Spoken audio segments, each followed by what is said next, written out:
Hey folks, Nev here from One Deal Away, and I am beyond excited that we are doing this. I've been wanting to do this for a while, but life gets in a way and certain things happen. And so I'm excited that we are doing this real estate on the cheap mini challenge. So if you're ready for it, make sure you do me a huge favor. If you're enjoying this video, make sure you hit the like, the subscribe, bell notification button, because this is going to come in series of different videos that we're going to be doing in the course of next few days and next few weeks. So I am thrilled that you are here, and I hope to give you as much as I possibly can, all for absolutely free.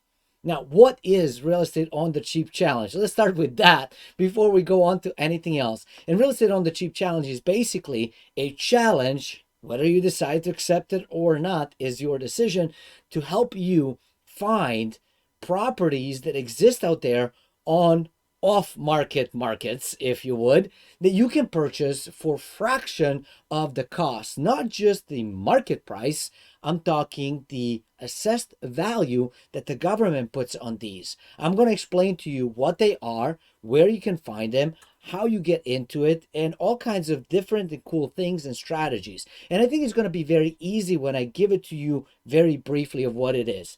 Imagine you want to get into real estate investing, yes? All right. Well, many people want to do that. But the challenge right now, not the Real Estate on the Cheap challenge, but the challenge, is that the price of properties is really, really high. On top of that, you might need to get into financing. And as you know, the Fed is changing the interest rates right now. So it's going to be even more expensive and potentially more challenging to get financing. So in this challenge, I'm going to show you how you can get into really dirt cheap properties. Sometimes they're going to be developed properties like single family homes or multifamily homes, or maybe even apartment buildings. In a lot of cases, they might just be pieces of land that you can buy for a few hundred or few $1,000 and be able then to do whatever you want to do with it. If you want to develop it, if you want to fix it up, if you want to flip it without doing anything, all of those things are absolutely possible. We're going to be covering a lot of stuff in the upcoming days and weeks as we go through this challenge. So I hope you're really excited, and as excited as I am, and I hope you can see my energy of being so excited about it. Now, we're going to divide this in a few different categories and ways that we're going to do this. The first part is going to be, we're going to spend a little bit of time talking about the mindset. The big part about getting into something, especially if you've never done it, is your brain goes, oh, wait, I don't know. This is kind of scary. We've never done it. And your mind is going to say, never mind, just go back to your comfort. It's like a well-meaning mother. It wants to protect you. It wants to make sure that you're safe. And so your brain is an amazing tool, but sometimes our brains tell us things when it becomes like, this is scary. We don't know what to do with this. Run, don't do it.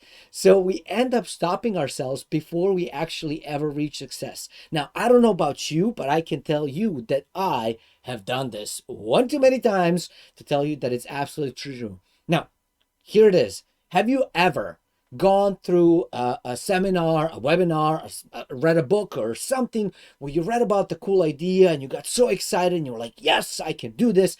And then you jump into it and you start like doing a little bit about it, and maybe you get some success, maybe you don't. But the next thing you know is you go in and all of a sudden your brain goes, oh, this is too hard.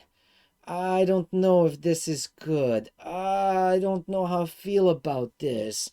Maybe I should talk to somebody. And then you start coming up with excuses of why you shouldn't be doing something that you know you must do if you were to change your life, right? Like, one thing we can all potentially, hopefully agree on is that if nothing changes, nothing changes, right? Now, if you are in a place where everything is hunky-dory and everything is wonderful and perfect, and you're happy with the income that you have, and you have great investments that you're ready, and you are able to retire right now and have some, as they call it, FU money, where you can walk away from situations that don't feel good to you, then congratulations. This is not for you. You don't need to participate. But if you find yourself in a position, in a situation where you think to yourself, wait a minute, maybe I have a good job. Maybe I am enjoying what I'm doing. Maybe I have a family that I love. Or maybe I don't have a good job. Maybe I don't enjoy what I'm doing. Maybe my income is not that great. And I'm looking for new ways to improve how I'm making money, how I'm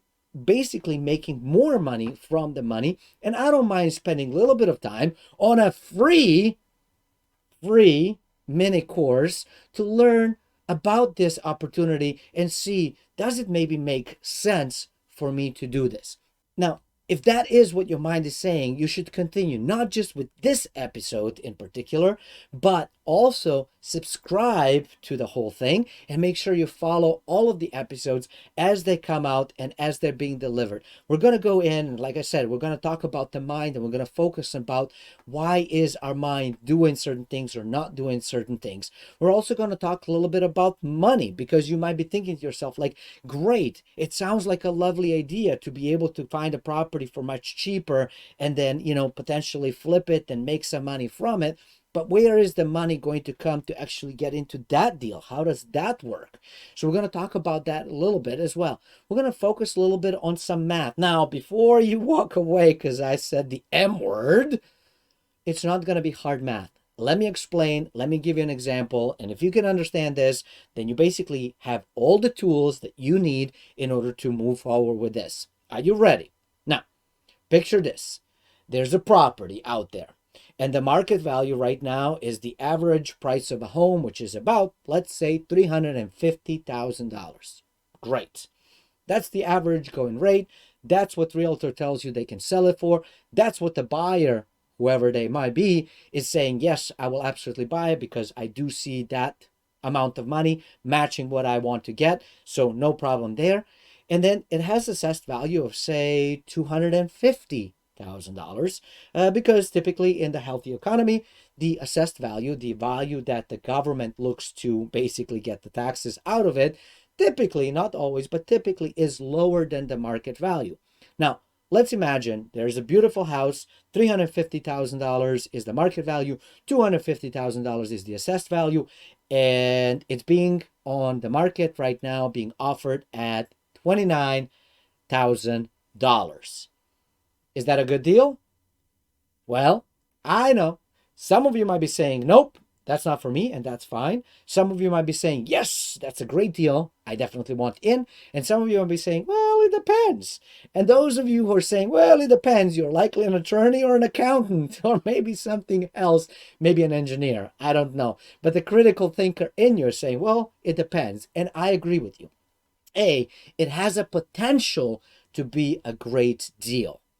But we don't know yet. We have to do a certain amount of research to understand, is this still a good deal? Let me explain. Let's say that it is $350,000 market value, $250,000 assessed value, being offered for sale at $29,000, and it's located in one of the growing areas of a well-known town or close to a well-known town. It has great access. It's easy to come through. There's no easements. There's no other problems with it.